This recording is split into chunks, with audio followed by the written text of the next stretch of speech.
Hello, beautiful alchemist. Welcome to Reiki Radio. I am your host, Yolanda.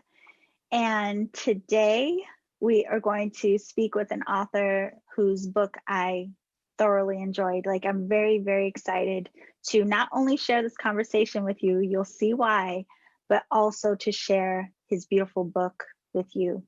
So today I have a conversation with a transformational truth teacher named Kute Blackson.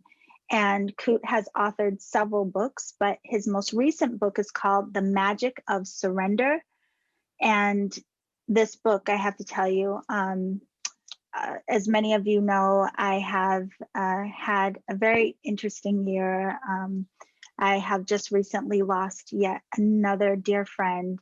And when I interview authors, I like to wait to read the books closer to the interview so that it's fresh on my mind. And I had found out that a friend of mine, she was battling stage 4 cancer, and I went to Dallas just a few weeks ago to visit her in the hospital.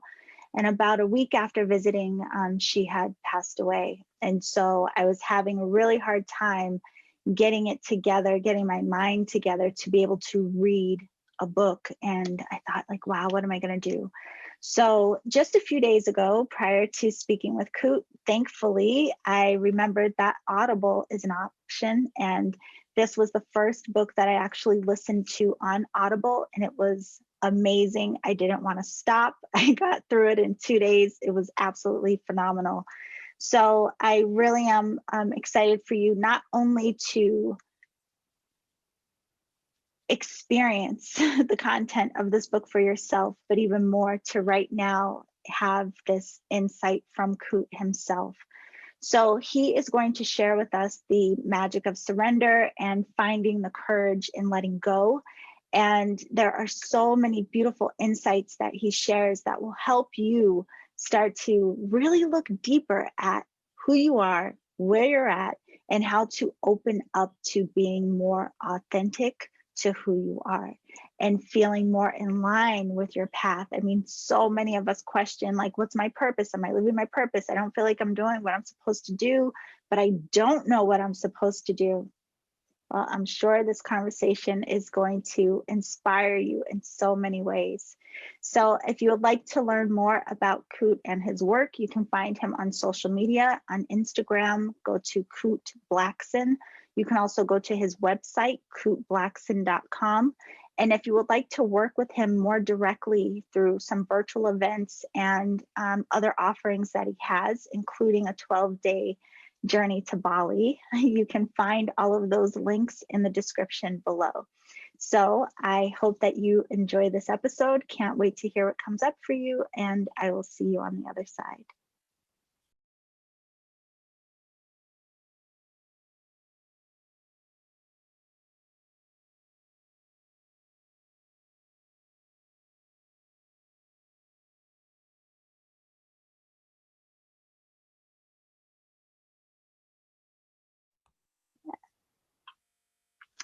Okay, everyone. Today we have a very special guest on Reiki Radio, Kute Blackson.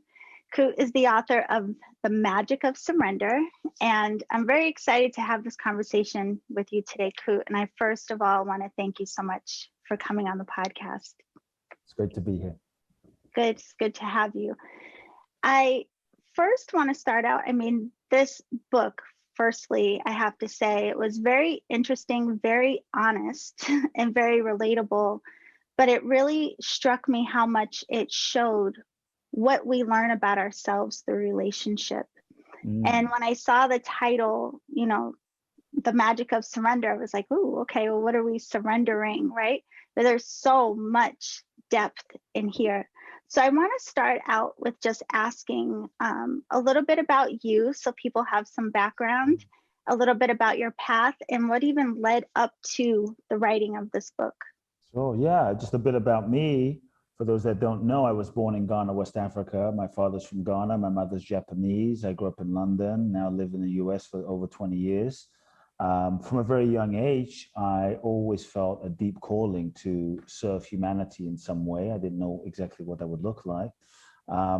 As a young boy, I always felt, I was very sensitive. So I felt people suffering and there was a deep desire to alleviate their suffering in some way. And so also my first memories was, I remember being a young kid, about 5, 6, 7 years old, and I remember being lost in the crowd in Ghana, West Africa, and seeing a crippled woman crawling on the floor, and she picks up the sand that this man walks on and wipes it on her face and stands up.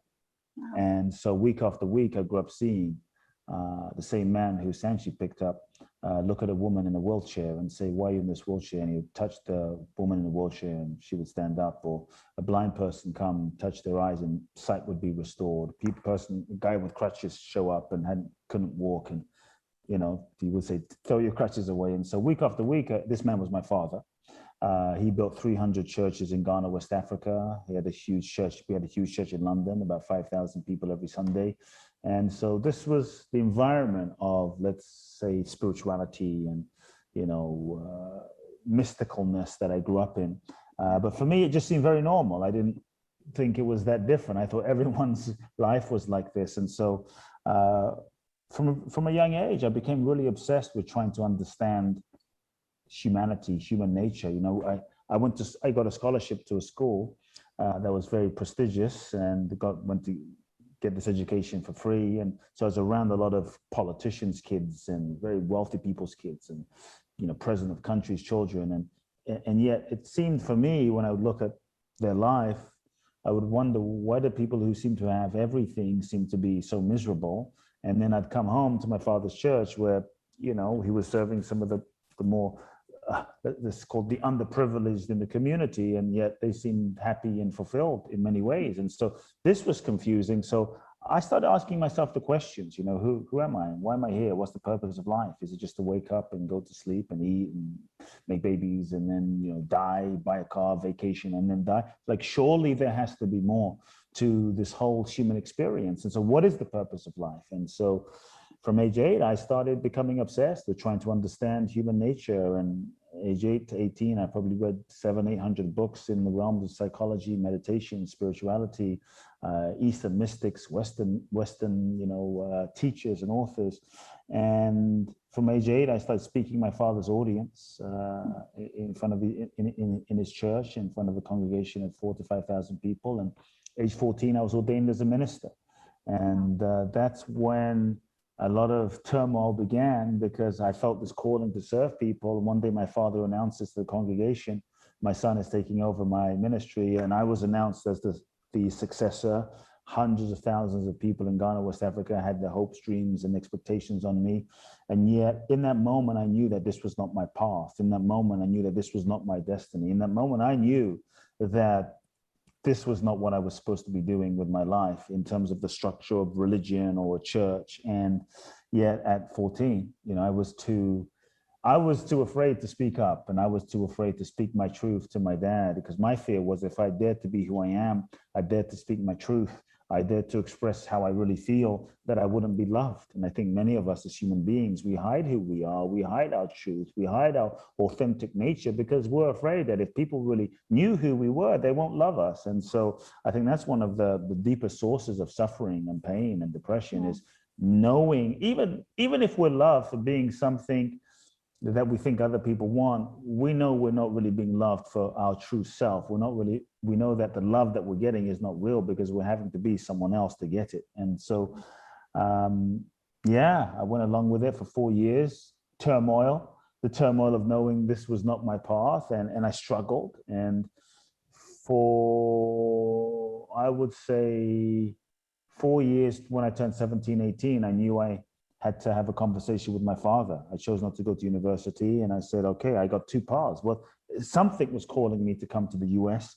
At this stage, I wanted to go into the field of personal development, self-help, and inspire people. And I'd read all these folks in America: Tony Robbins, Deepak Chopra, Jack Canfield, Jim Rohn, Zig Ziglar, Brian Tracy, all of these folks, they were speaking and doing seminars. And I thought, I want to go meet these people in the US. And so I felt this crazy calling. Sometimes I think what your soul guides you to do doesn't always make sense to your mind. What your soul guides you to do is not always convenient. what your soul guides you to do may not always make sense. And I think many of us, we don't honor our soul's guidance because it doesn't make sense. It's not logical. And I always say, your soul doesn't care about convenience. Your soul really cares about your evolution. And so I looked into my future and I saw I could follow the expected path for my life. The path, see, my life was set out for me, you know, and do this, be this, follow this. And I could follow the expected path and be successful by everybody else's standards. I could follow the expected path and be wealthy, be famous. But I knew that if I didn't have myself, if I didn't have my truth, if I didn't have my own integrity, then what do I have? You know, really, what do I have? And I really feel like you can't be truly fulfilled and happy being someone that you're not.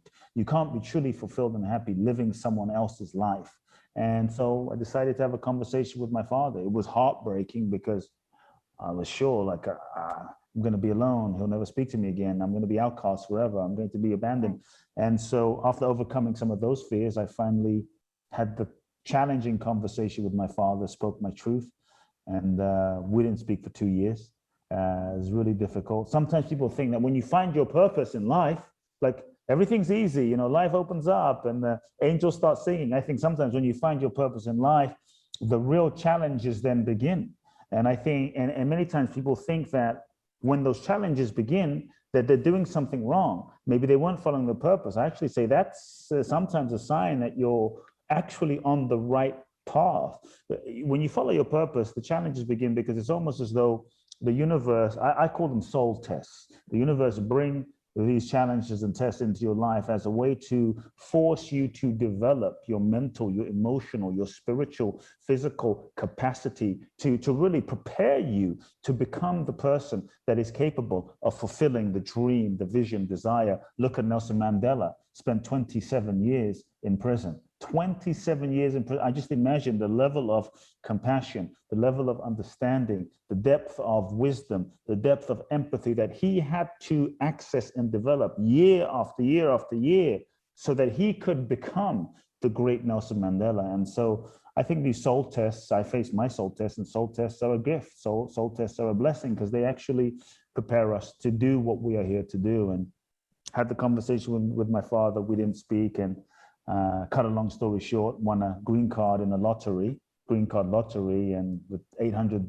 to $1,000 came to the US, knew no one, began a life, you know? And so I think it's been a hell of a journey since that moment, but I really do believe one of the things as human beings that keeps us stuck, one of the things as human beings that stops us from truly accessing who we really are, our true authentic greatness, comes down to all the ways that we don't tell ourselves the truth, all the ways that we lie to ourselves. Maybe, you know, for me, it was not being honest with my father at 14 and hiding what I really felt. And maybe someone listening in, you're in a relationship that you know isn't right, you know is not aligned, but you've been in it for 5 years, 10 years, 7 years, 20 years, and maybe you feel like this is all you know. Maybe you feel like if I tell myself the truth, I won't find love again. Maybe you're afraid what will people think, or you're feeling guilty in some way. But deep in your heart, you know that it's not right. Maybe you're working a job that you hate, and you know that this job is not the reason that you were put on the planet. There's a bigger purpose. There's more that's seeking to express, but you're afraid of, if you are honest about that, if you leave, then what will happen? How will you survive? And so I think in so many ways, as human beings, we lie to ourselves to protect ourselves. But when you lie to yourself and don't tell yourself the truth, all it causes and creates is suffering. And so I would just ask anyone, if they're in that space, to really sit with a couple of questions. Number one, what lies are you telling yourself? I really believe in my heart, if you want to be free, if you want to be fulfilled, it's actually quite simple. Not always easy, but it's simple. Feel the truth, acknowledge the truth, embody the truth, speak the truth, tell the truth, happy life. I mean, it's not that complicated, but there's complications, and we complicate it in our minds based on our fears and our conditioning. And so what lies am I telling myself? Truly, what lies am I telling myself? Feel that, acknowledge that, own that. Transforming one's life, I think, starts with the willingness to tell yourself the truth. Number two, really sit with, what am I pretending to not know? Because many ways we're kind of pretending to not know. We play this game of confusion as human beings sometimes, like, oh, I'm confused. I'm not sure. I don't know what my purpose is in life. I don't know what I should do in this relationship. When deep down we do know, we're just afraid of, if we really own the knowing in our hearts, what will that mean for my life? And so we sometimes stay in this smokescreen of confusion. I think there's a part of us at the deepest level that knows everything, because at the deepest level, we're connected to everything if we're willing to be courageous and own our truth. And so the other thing I'll just invite people to sit with, because these are things I've sat with my whole life, and at that point, what is the pain? What's the cost? What is the cost of not really living my truth? What is the cost? There is a cost when you betray yourself. There is a cost when you're not honest with your truth. There is a cost when you deny what's truly authentic to you, and that manifests as pain. And in many ways, as human beings, what perpetuates and allows us to keep going is that we are constantly distracting ourselves from the pain. We feel pain. The pain is a teacher. To me, the pain is a gift. The pain is a blessing. When we distract ourselves from the pain,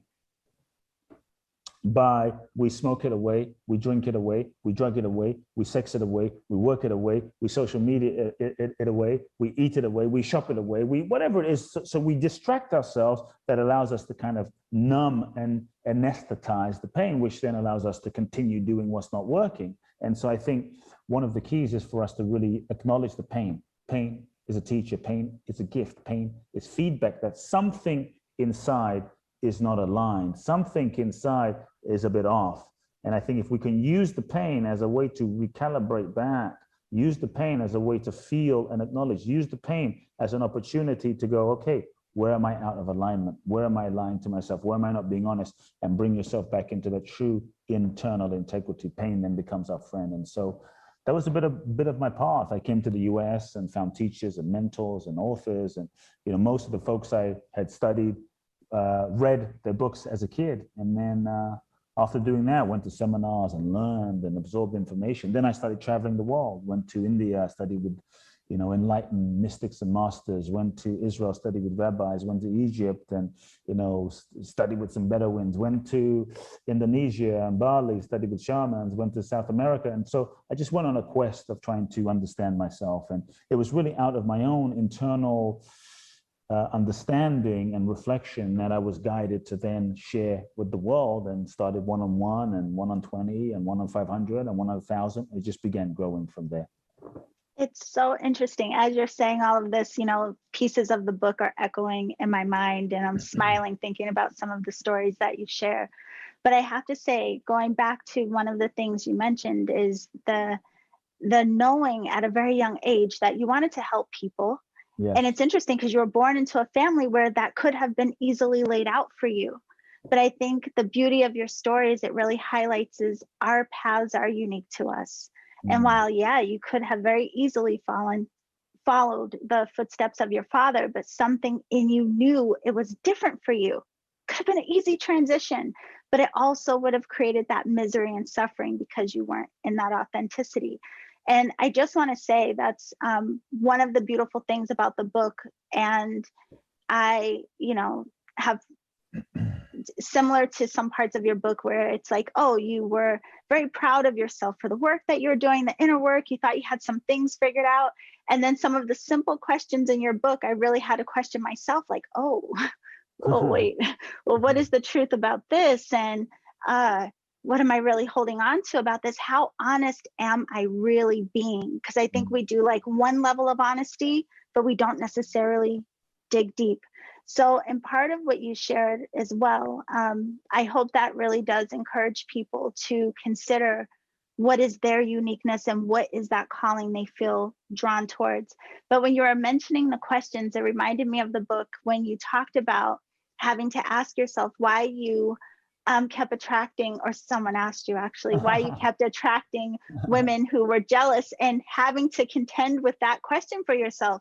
And I thought that was so huge, because we do question a lot of times, why do I have this pattern? Why do I attract these people? Why do I end up in these circumstances? But we never think it really comes down to something personal. Right. So I wanted to ask if you could just share a little bit more about that story, but also helping us to understand that importance of being what did you call it? Radically honest with ourselves. Yeah.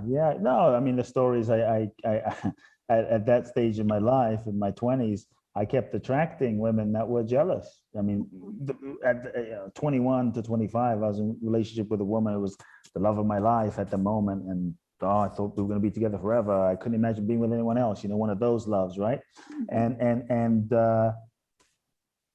outrageously jealous, outrageously. Like, I mean, I would go in a room, look at another, just breathe around another woman, and she would just go, like it was over. We would fight. I mean, like, what did I do? I just looked. I mean, I'm just breathing here. And so it was so extreme in a strange way.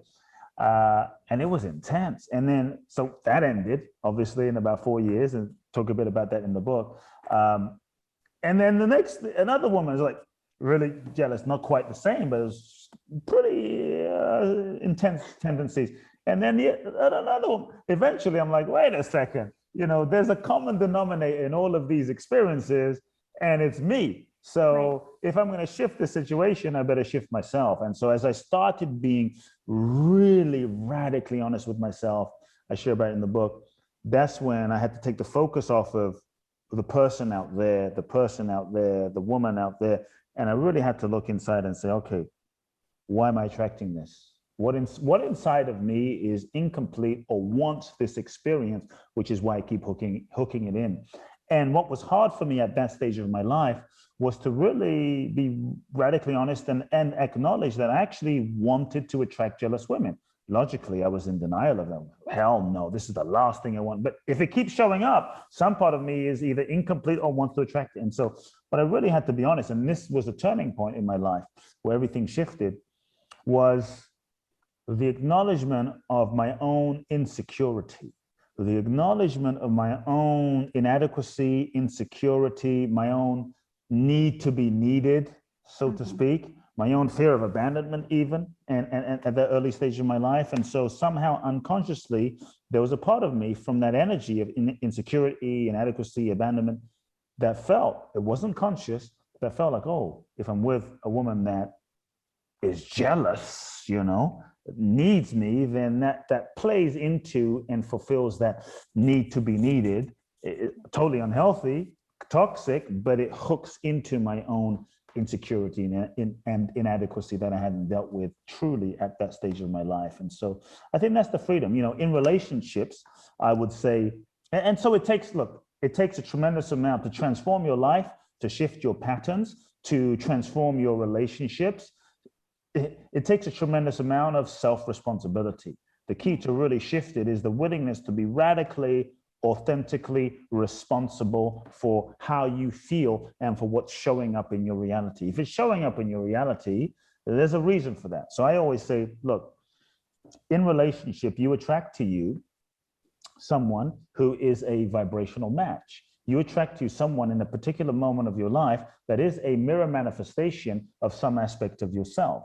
You attract to you someone in relationship that is a mirror manifestation of an aspect of yourself that you most need to heal, integrate, make peace with, embody, embrace, forgive. There's something in them that in terms of why you've attracted them, that is mirroring something to you about yourself. And so ultimately, there's a freedom that arises when you realize relationship is simply a mirror. A relationship is simply a mirror. There's a real profound freedom that happens when you take on that paradigm. And if relationship is a mirror and you're attracting to you something that is a person that is a mirror manifestation of an aspect of yourself, that actually can put the power back in your hands. Because rather than trying to change what's out there, you can change what's out there. And you can try to change the other person, which is what we often do, change the other person, fix the other person, manipulate the other person to be different. But the fact is, if we haven't shifted in here, we'll just keep recreating and attracting those situations because all lessons are repeated until learned. There is no relationship out there. We think there's a relationship out there. It looks like there's a relationship out there, but I like to say there's only a relationship out there that's a projection of what's in here, out there, and the person that you attracted is simply a projection, is simply a manifestation of an aspect of your own consciousness. So if relationship is a mirror and you want to be free, the key question to ask ourselves is, if I look at my relationships and who shows up, do I like what I see? Do I like what I'm attracting. Because if you don't, and you keep saying, well, it's him, it's her, it's him, nothing will shift. If you don't, and you're willing to just take responsibility and say, okay, what is it within me? What is it that I need to look at? What is it that I'm not complete with? What is it that I haven't made peace with? What is it that I haven't forgiven? What is it that's not complete? What is it within me that I need to shift? This is what you can control. You can control what's in here. You can't control what's out there. And so I think that's why I think relationships on any level, could be with friends, with family, with your child, but often especially intimate romantic relationships, because somehow romantic relationships seem to find those places inside of you that are, you can't hide. You know, you can hide things from your kid, you can hide things from your friends, but you can't hide. You know, it just shows you and reflects to you your own triggers, your own incompletions, your own reactions. So I think if you understand then that the real purpose of relationship is ultimately for your evolution. The real purpose of relationship is a spiritual path, a yoga, a spiritual practice, a transformational process, vehicle that is for your soul's growth and evolution. When you really look at relationship from that context, it's not just to have fun, have sex, you know, get some roses, watch Netflix, go on vacations. That's all great, beautiful, but it's really a transformational spiritual evolutionary path through which that person is your teacher in some way. And there's certain lessons that you and the other person have attracted each other into each other's life to grow, to learn, and to evolve. So the real success then in relationship is not so much how long you stay together, although that is one metric.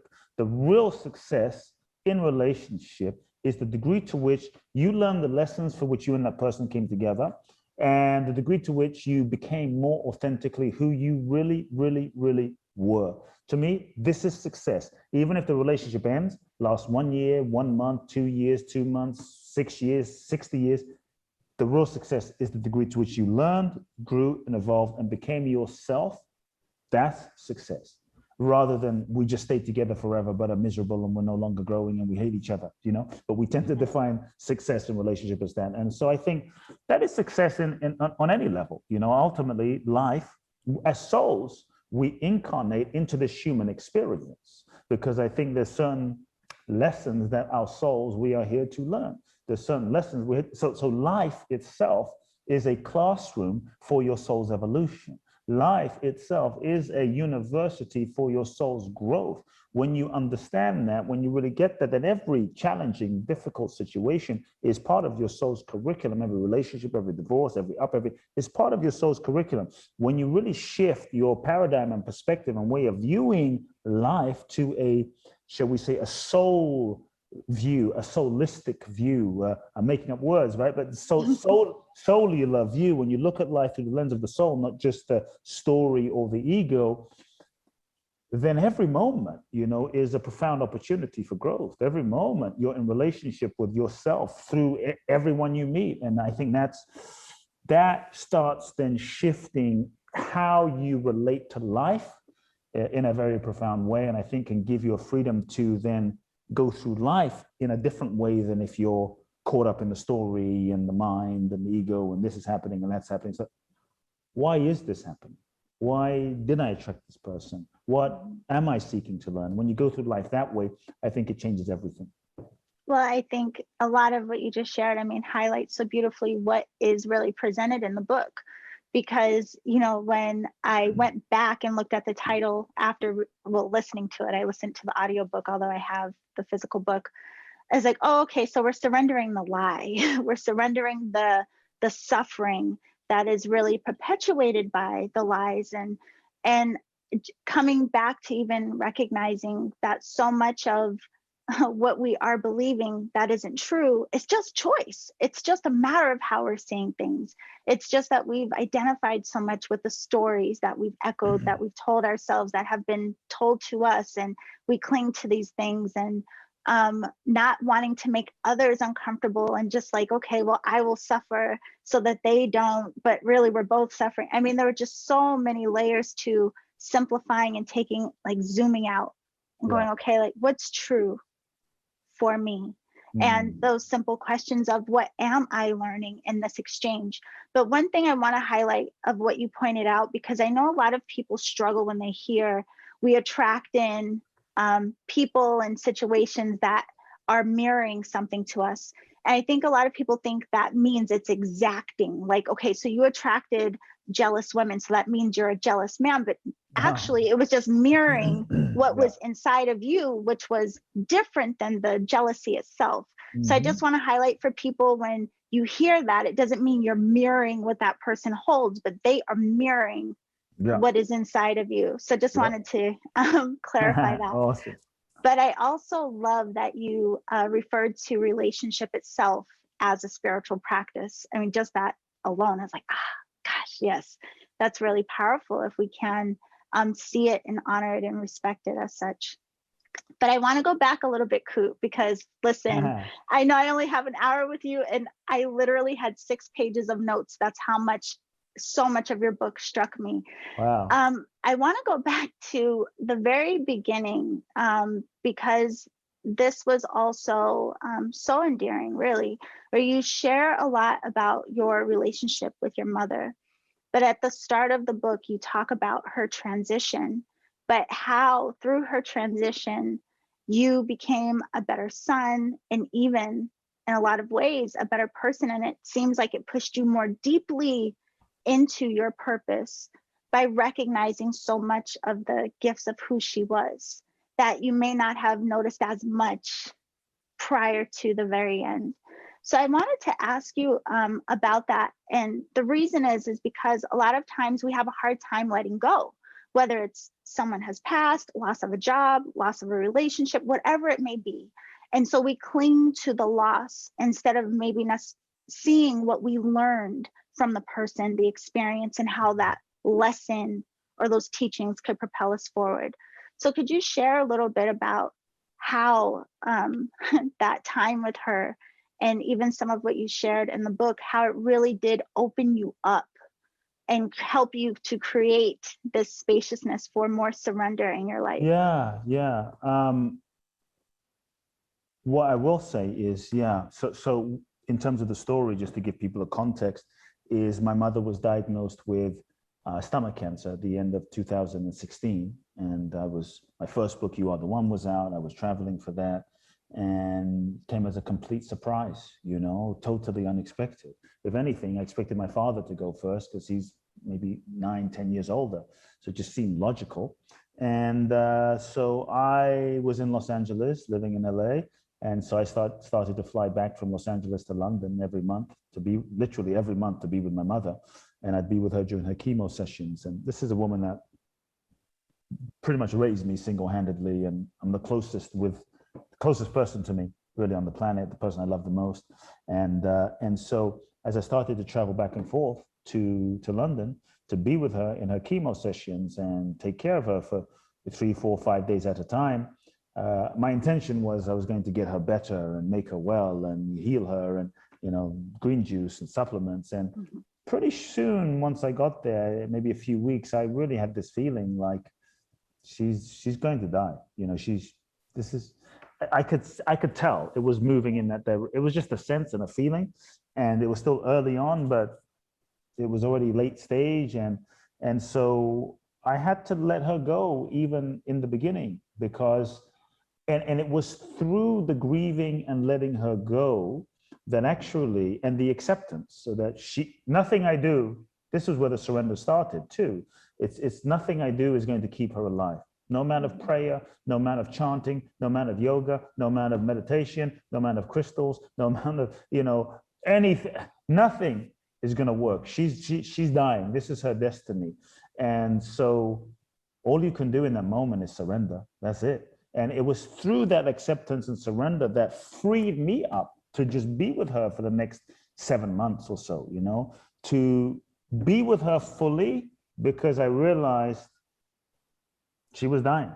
And so every moment was precious now, even more precious than before, because every moment could be the last. Every text could be the last. Every conversation, the last. Every email, every time I held her hand, the last. So it freed me up to love her even more authentically and even more fully. And that was, I would say, profound gift of the surrendering to the process, the surrendering to what was, you know. And so I remember halfway in the process when the doctors officially said, look, there's nothing else we can do. You have days, weeks, maybe months to live at most. So get ready. And I looked at my mother, and I think this is where also the genesis, at least some of the seeds for the book were planted. I looked at my mother as soon as she was told, you know, in the car, and I said, are you afraid? Are you afraid? She said, no, I'm not afraid. Like, you're not afraid? She said, I know that I'm not this body. This body is temporary. I'm just the soul. I will be with you from the other side, guiding you every step of the way. But this body is just a vehicle. Wow. You know, I could tell she really felt it. And then I looked at her and I said, with the intention of being a good son, I looked at her and I really said, what can I do for you to make your last days easier? How can I support you? How can I serve? What do you want? What do you need? And she said to me, this is where I realized her true greatness. She looked at me and she said, there's nothing I need. There's nothing I want. All I want is what God wants for my life. And it wasn't a religious statement. It was a statement of surrender, really. I realized that the reason that this is a woman who's very emotional, but this entire year didn't cry, didn't yell, didn't scream, didn't feel like a victim, didn't feel upset, just peace. She was at peace the entire time, not faking it. And I saw that it was because she was surrendered. I want what God wants for my life. And when I looked at her, I saw that she wasn't attached to living. She wasn't attached to dying. She was at peace. That was the key. Surrender was the key to her freedom, you know, and it was really profound. I saw that her true greatness was in her level of freedom. And here my mother was, I grew up with her, it's just my mom, but her entire life, I saw she'd been living freedom. She married an African guy who she'd never met, never seen a picture of, couldn't speak the same language as for years, and said yes to marrying him, having never met him, having never spoken to him, but following her soul's calling. And that was my mother. And so I was in such profound realization of who she was and what she was, you know. And I will say that it was very humbling to realize her true essence. And I think surrender is the key, is the password to freedom.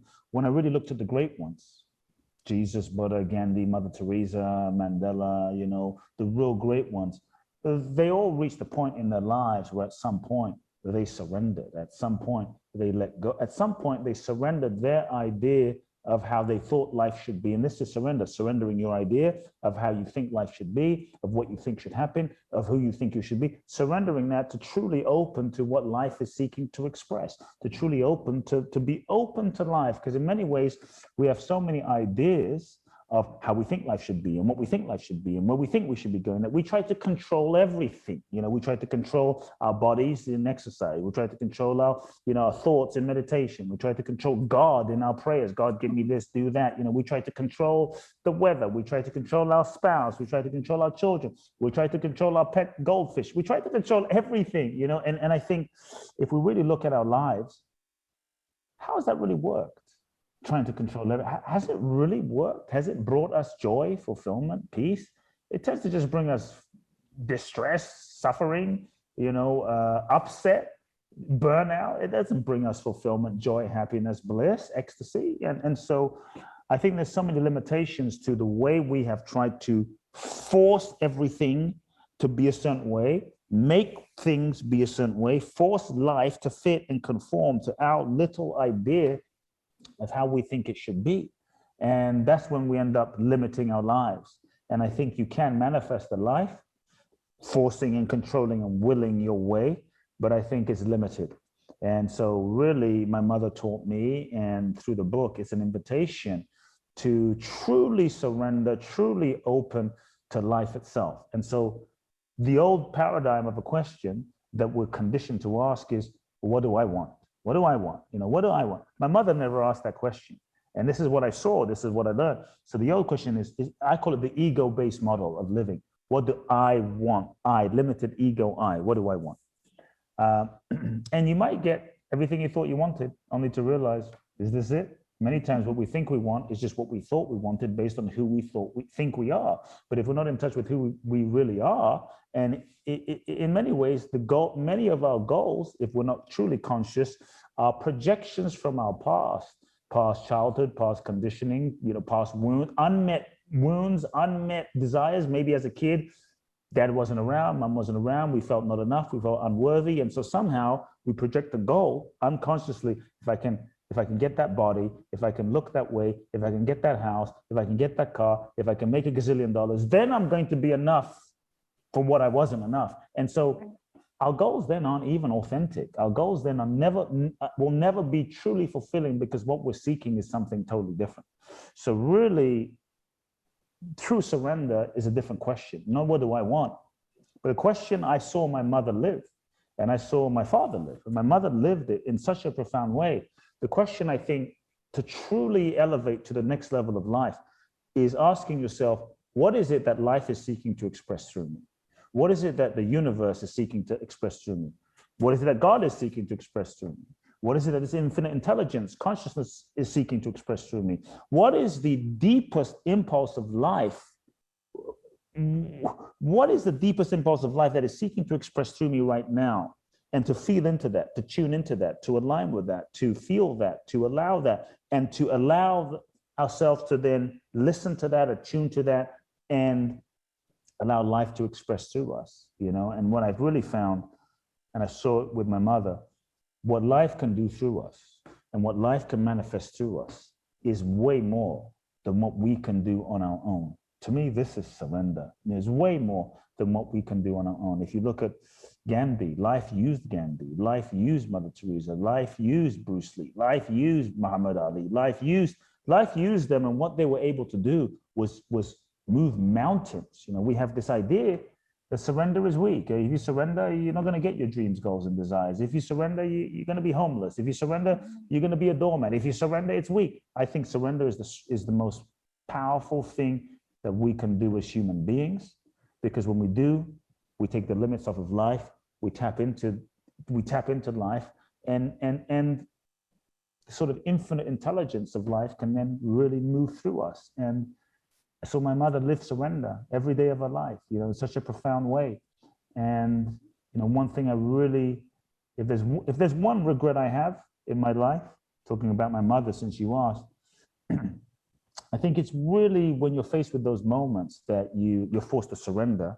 But what I realized, the only regret I have is not spending more time with my mother. It's really the only true regret I have in my life. It's like I've done so many things, but I regret not spending more time. And so I think death reminds us of what's really important. Death reminds us of what's real. Death reminds us of what's essential, what's really essential. And so there's many other things I could say, but if someone is struggling with letting go, I would say, you can surrender now, you can surrender tomorrow, you can surrender next life, you can surrender on your deathbed. At some point in this human experience, you will have to surrender.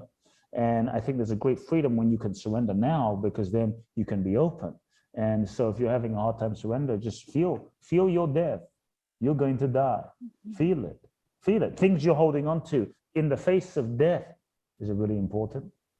That grudge, is that really important? Surrender is letting go of that grudge. Surrender is letting go of that relationship. Is that grudge really important? Is being right really important? So feel your death. Like, I could die today. It's real. Most people that died today had no idea that they weren't coming home that night. Most people in that tsunami, in that car accident, had zero idea. They thought they had more time. They thought they could come home and say to their loved ones, I really, really, really love you. They thought they could have more time. I'll wait 3 or 4 years until my dad apologizes to me. We don't have time. Every moment, we're dying. Death is real. So I just invite people, hold death close. Feel it. Meditate on it. What can people do? Meditate on your death. Tune into it. And let the reality of death awaken you to the preciousness of life every second. And so for me, it helped me surrender more, because I realized I don't have time to waste. We don't have time to waste. over like that. And so how would you need to live? I would invite everyone to sit with how would you need to live so that if death came, you would have no regrets, like no regrets. Because once you die and you meet your maker, and I hope everyone lives a long life, but once you die and you meet your maker, whatever you believe, you can't go to God and say, God, you know, I wasted 2 years in that job I hated. I wasted 7 years in that relationship. Can I get a refund? Once it's gone, it's gone. And so feel, if you knew the date and time of your death, it was written on a piece of paper, so here you go, would that change how you're living? So to be free, what would you, I would invite everyone to sit with, what do I need to surrender? What do I need to let go? What do I need to release? What's not working in my life? The next level of your life will require the next level of you, which will require that you let go of what's not truly aligned, authentic right now in your life. People, situations, patterns, addiction, ways of being. But many times we tend to hold on to what's not working. We tend to hold on to things because they're familiar, we're comfortable. We don't realize that we're just blocking our blessing. We're blocking our graduation to that next level, the manifestation of the next level. But I think all of us get to a point where the life that we've created is too small for who we're seeking to become. And that's when we have to let go. That's when we have to surrender and make space for the new. That is beautifully said. And, you know, as you're saying it, it made me realize your book does that in a lot of ways. It mirrors for us as well. So while life is constantly giving us opportunity to see ourselves and recognize, you know, our choice and how our perspectives and what we hold and what we're trying to control and all of these things, we have constant opportunity to recognize how that's impacting us and really starting to recognize what is authentic, what feels right and true for us versus what we're trying to accommodate even for other people. But your book does that. It really does mirror back like, hey, get real with yourself. Here's my story. I found, although your stories weren't, you know, exactly what I've gone through, they were similar enough. I think we can all see ourselves in the different stories that you told, where that in itself becomes a mirror. And the questions that you ask that then cause us to go like, man, like being very reflective about, well, I guess there's some more to really look at and dig into. But, and that's part of this. I mean, just really amplifying for us, recognizing how much fear and control is causing our suffering, but again, recognizing we have choice and what it is that we are learning or have the opportunity to learn right now with the people and the experiences and everything that's going on in life. I mean, your book just, listen, clearly, I loved it. I loved it. So before you go, I have to ask this because I'm sure a lot of people will listen and say, well, Kute, sounds good, but how do I trust that? Okay. Like, okay, surrender and let the universe express through me. And you do mention this in the book. I just want to let everyone know he does tell you how to go about this. But if you could just give us briefly, what can someone do if they're even considering, okay, I'm just going to trust and ask the universe, go ahead and express through me. How do I know if what I'm feeling or sensing is right? Well, okay, I'll answer your question in a few different ways. Okay. How can you not trust? You know, I would throw the question back to the folks listening. Like, how can you not trust?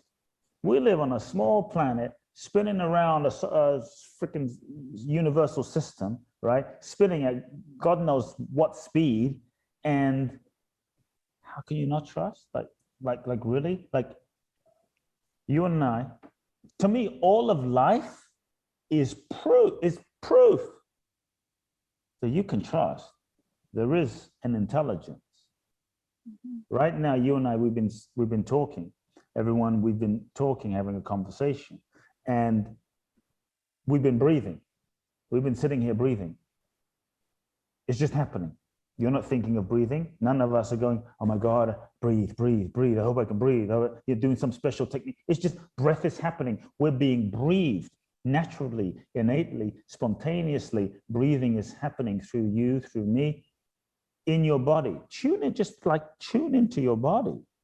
There are trillions of processes happening in your body right now. Trillions of cells interacting and moving and processing and making things happen. Digestion, liver, heart, colon, intestines, brain, eyesight. It's all happening in this intricate miracle that is you. I would invite everyone to really daily, practically connect with your body, feel your body, tune into your body, feel what is actually living and breathing and what is actually going on. If that doesn't make you wake up into a level of trust, it's like, wow, you cut your finger, your body knows how to heal itself. You don't have to do anything special. You don't have to pray or meditate or even be a good, you can be a murderer and your body will still heal itself. There's an intelligence inside that we've lost touch with, we've overridden, we've disconnected from. Let's just tune in. So every day, tune into your body, feel your body, acknowledge it, like, wow, what's breathing me? If you look outside, where I am now, the sun is out. I don't know, has there ever been a day, 10 a.m. in the morning, 11 a.m., midday, where it was pitch black outside? I've never experienced that, at least in America or in the UK. Pitch black outside midday. Never. Oh, what happened? Oh, the sun, it just forgot to come out today. You know, it was just, sun fell asleep. It didn't set its alarm clock. It didn't, I mean, every day the sun rises. There's never a day that the sun hasn't rise and the moon hasn't come up and the sun sets. So there's just cycle and the rhythm. Spend time in nature. Observe nature. We've disconnected from nature. If you observe nature, the sun, the stars, the moon, the water, the mountain, the crops, the cycles, the seasons, there's an intelligence that is unfolding live. Whatever it is, whatever you want to believe, something. To me, this intelligence is breathing you. The same intelligence that's breathing you is breathing 8 billion people. The same intelligence that's functioning you and 8 billion people is functioning the sun, the stars, the moon, the solar systems, the galaxies, you know, all species, you know, from small to big. It's, feel it, tune into it, observe it, like, wow, this whole thing is amazing. You know, how can we not trust? We have just forgotten that you and I, we're a part of nature too. You know, we somehow disconnected from the fact we're a part of nature. The mango on the tree or the pineapple on the tree isn't going, oh my God, what do we do? How are we going to grow? How are we going to get to grocery? How am I going to get to the grocery store? How am I going to get to Whole Foods? It's a part of nature. We're a part of nature. So just tune into your body, spend time in nature. This is a place I think people can begin. This is a place I think people can start. In terms of, I would also invite people to look at all the things in your life that didn't happen, didn't go according to plan.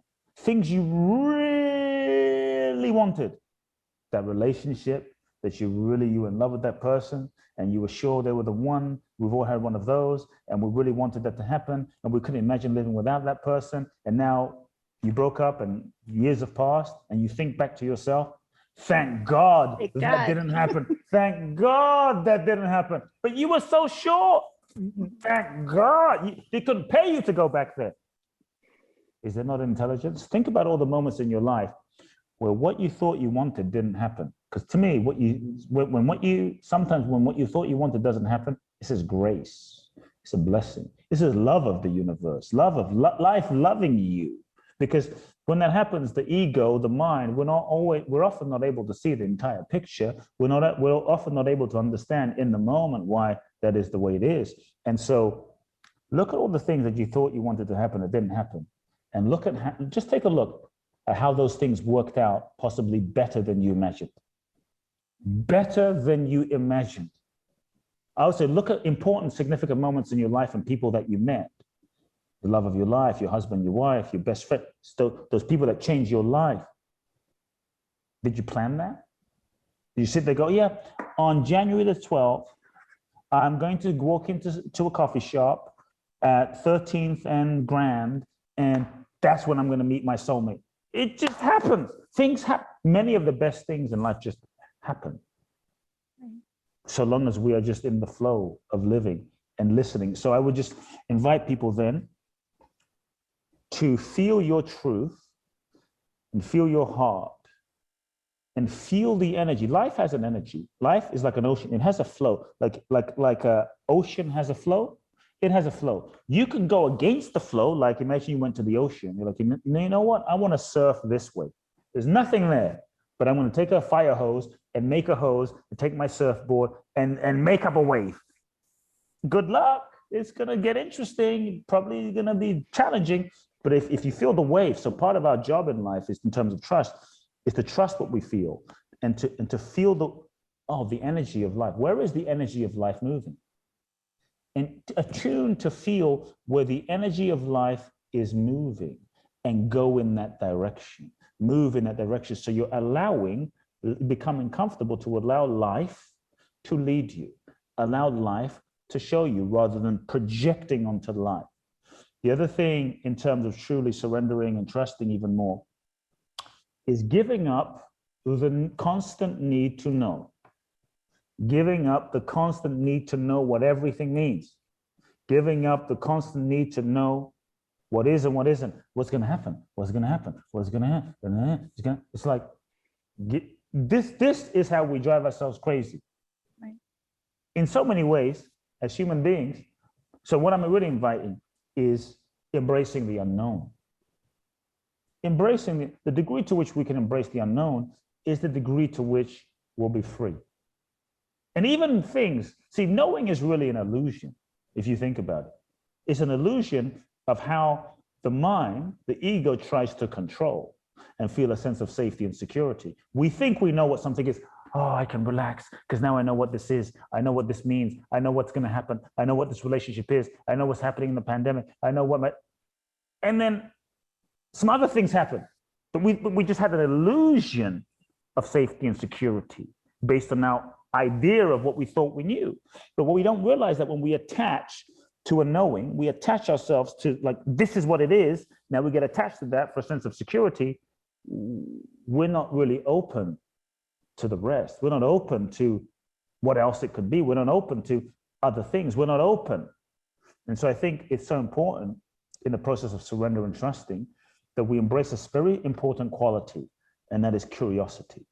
To live with curiosity and the willingness to not impose what we think something means, because our ability to interpret what something means as a human being is limited by our consciousness and conditioning and our ego and the level of perception of our ego structure in a moment, which is determined by our past. So we're often not seeing what something really is. We're projecting onto something what it is, not really seeing what it really is. Hence, we limit life. We don't realize we're limiting life. Maybe we're thinking it's this, and the universe wants to give us this, but we're like, no, it's this. And so when we live with curiosity, we're available, we're humble, we're open. Like, okay, life, show me what this is. That's a profound freedom, and that's real surrender. It's real surrender, giving up that constant need to know. You know, it's funny, we trust, talk about trust. How is it that we trust Siri on the phone? Hey Siri, tell me. We trust Siri more than we trust our soul. Siri says turn left, we turn left. We don't question. Siri says turn right, we don't question. I've never seen anyone say, Siri, it's okay. Are you sure, Siri? Have you been there before, Siri? I've never seen anyone argue with Siri. But what do? Our soul says, call that person. Your soul says, go in that direction. Your soul says, go to that location. Your soul says, write that book. Are you sure, soul? Really? We start questioning. And we block ourselves from taking a step. And so giving up the need to know, you take a step. You follow the impulse. In terms of life, you feel where the energy moves, you feel where the pull is, and you take a step in that direction, you take a step. You don't have to know what is going to happen, but trust that life reveals itself to you in the process of living itself. Many times, what we think is the goal, we have a goal. Oh, that's the goal. Many times what we think is the goal is not really the goal. What we think is the goal is sometimes a necessary puzzle piece in the process of our soul's evolution. So we get attached that this is the goal, but that's not really the goal. But if we don't take the step towards that goal, then we don't learn the lessons we need to learn and become who we need to become along the way. And as a result, we're not truly ready for the next level of our purpose and evolution. So we had to go down that path. We had to, but if we're already projecting and thinking we know what it means and what it isn't, then we don't take the journey. And so to trust, to say, you know what? I'm going to trust the journey. If you follow your soul, if you follow what's authentic, if you follow the pull, like my mind tells me do this, but something's pulling me here. If you follow that pull, I believe that you will always end up exactly where you need to be. It might not take you the route that you expect. It might not take you the path you wanted to go, but you will end up exactly where you need to be and learn the lessons that you need to learn. And I think that's part of the magic of surrender. So I tell people, trust life. If you want the magic being beyond what you can imagine for yourself, if you want the magic, you've got to surrender. That's the equation. I love that. Surrender is the password to freedom, really. But it's so good that you highlight all of that, because I think, and you do mention in the book as well, a lot of people hear surrender and they think it means giving up. It means like completely, then what? I just let go of all of my goals, then I do nothing, but I just sit here and wait. So I like that you emphasize that, no, it really is just really an openness. It's trusting, and you still are active. It's not passive, it's still active. You go in the direction of what's true, not what your mind says, you should do this and should do this. It's like, well, I should date him and I should go here and I should. No, this is what's true. You move in the authentic, because many times we're going in directions that's just the ladder's on the wrong wall, And so now what we're building is not authentic. And so if you're going in a direction of what's true, trust that you're being guided along the way. And then the key is to not get attached to the outcome. That's really what's important, to really not get so attached to, it's got to be this, because you follow that direction, it's leading you where you need to go. It may not be where you think. That's really important. One thing I will say too, that I think will help people, don't think I shared this in our conversation, is to really move into surrender. When I talk about surrender, I'm talking about open-hearted participation in the process of life that's happening. True open-hearted participation in the process of life. There's a difference between acceptance and surrender. Acceptance is not surrender. Many people get stuck in acceptance. Acceptance is where you accept what is. Yes, in order to change something, you have to accept it, come into a relationship with it. But you can be in acceptance of what is, but still be pissed off and upset. You can be in acceptance of what is, but not be participating fully. You're accepting what is, but you're not participating. You're like, I accept my husband or my wife, but they shouldn't be the way they are, and I'm going to withhold my love and hold back until they change. You're accepting it, but you're resisting it at the same time, right? That could be accepted. Surrender is different. Two things help with true surrender. When you understand that the universe is always working for your highest good. The universe is always working for your highest good, even if it doesn't seem that way in the moment, because the universe is always moving in the direction of evolution.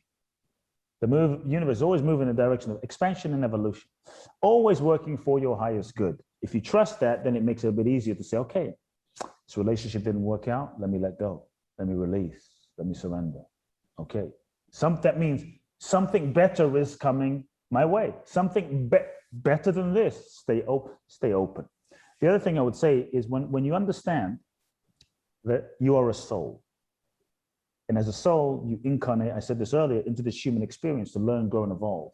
When you remember that that's the game of life is evolution. It's learning the lessons you need to learn to grow, evolve, become more of who you really are, realize your true essence and your true potential. Then, even if the situation is challenging or difficult or it's tough, it's like, if you understand that, okay, there's what's happening here, but then there's a soul level as to why I attracted this situation. And so long as you understand that, my soul is seeking to learn something in this situation, in this relationship, in this dynamic, even though it's difficult, then you can surrender to the lesson that your soul is seeking to learn and shift your relationship with the experience, because you're like, okay, it's not so much about the experience, it's about the lesson. I can surrender to that. And then go through it. Once you learn the lesson, that will often help you graduate or shift the situation. That's the freedom. That's the freedom. Between acceptance and surrender, though, is a key thing that I think will help people. It's a key phase that most people miss, is grief or grieving. Acceptance, surrender. In the middle, grieving. Most people skip the grieving, so they don't get to the true, authentic, open-hearted surrender. Grieving, see, surrender is a death. It's a death of an idea, death of a vision. It's a death. It's a letting go in some way, shape, or form. So if you're truly surrendering, there's going to be some grief. You're going to be letting go of certain things. There's going to be some grief if you're truly surrendering. Now, we often resist the grief because we're afraid if I grieve, it will last forever. If I grieve, I won't be able to handle it. I won't be able to cope. Sometimes we avoid the grief as a way to avoid the reality. Like if I don't grieve that my relationship is over, then I don't have to acknowledge or admit it's over. If I don't fully grieve my mother is passed, then I can still kind of hold on to the idea of her and not really acknowledge that she's gone, even though she's gone. So by not grieving, we keep ourselves stuck. Another reason why we sometimes don't grieve or embrace grieving in our culture is it's actually a spiritual bypass, right? Where people say, I want to be in a high vibration.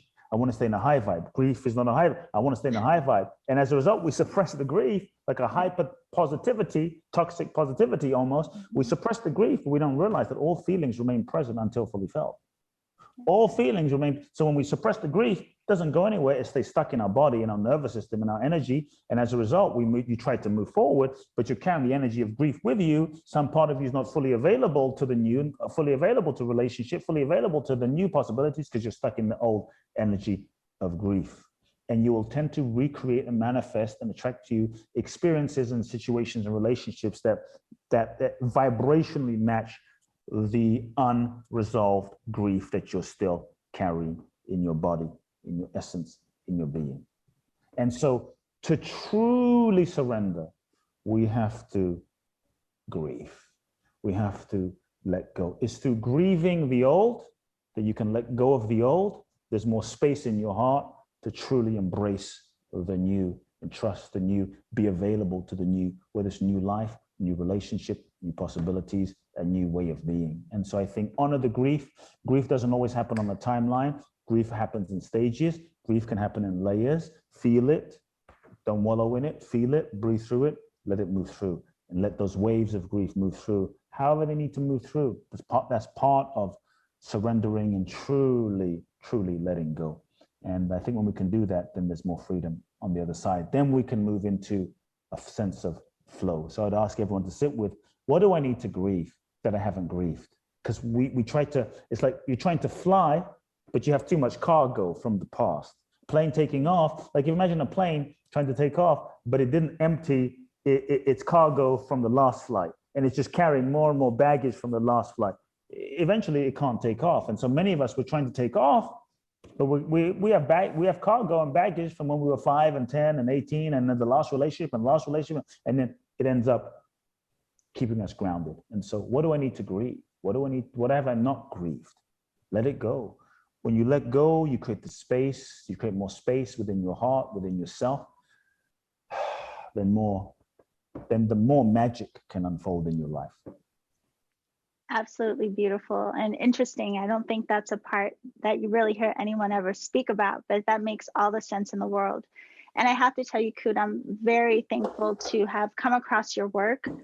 Also, of course, to actually meet you and get to hear you talk about your work. But the last thing I want to share with you is even hearing you speak now, it's reminding me of the story in your book where you talk about where you did the seminar and it was just your friend who brought her friend and the two people. But I want you to know really sincerely how impactful your book was for me. And so I am deeply grateful for this. And I know that everyone listening is probably like, okay, how do I get more Kute, right? So I just want to have you please share with us, how can people connect with you? And then I know you have some like online events, you have a virtual event. Sure, yeah. Could you share that with us?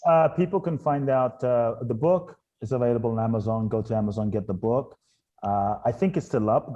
Once you get the book, go to themagicofsurrender.com, www.themagicofsurrender.com, and we'll keep it up for a few more weeks, depending on when this interview goes live, where you can enter your receipt and receive a whole bunch of free gifts, videos, meditation, training, what have you. You'll receive those free gifts that will help you integrate surrender into your life. My main website is kuteblackson.com, just my name, Kut Blackson.com. Let's see, if people are ready to go for a deep dive to the next level, my favorite thing to do is a 12-day deep dive transformational journey in Bali. We have that coming up in December, and July and December of every year, but not this July, so December, depending on when people listen to this. So that's www.boundlessblissbali.com. I'm reachable on Instagram, Facebook. Yes, we have a virtual event coming up called The Love Breakthrough Experience. It's going to be a one-day, approximately 6-hour event.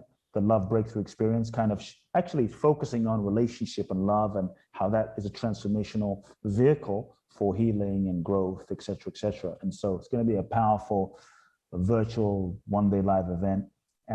People can find out more about on that on lovebreakthroughexperience.com. That's lovebreakthroughexperience.com. Sign up. It's going to be a powerful day.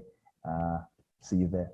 Yes. So of course I will put the links to everything down in the show description. And I just want to remind everyone again, the book is called The Magic of Surrender, and it's very, very powerful. I mean, clearly just listening to you, I know people are like, okay, I got to get this book. So I do want to thank you again, Kute, for showing up and sharing with us today, and hope to see you again very soon. Thank you. Thanks for having me. Thank you, love.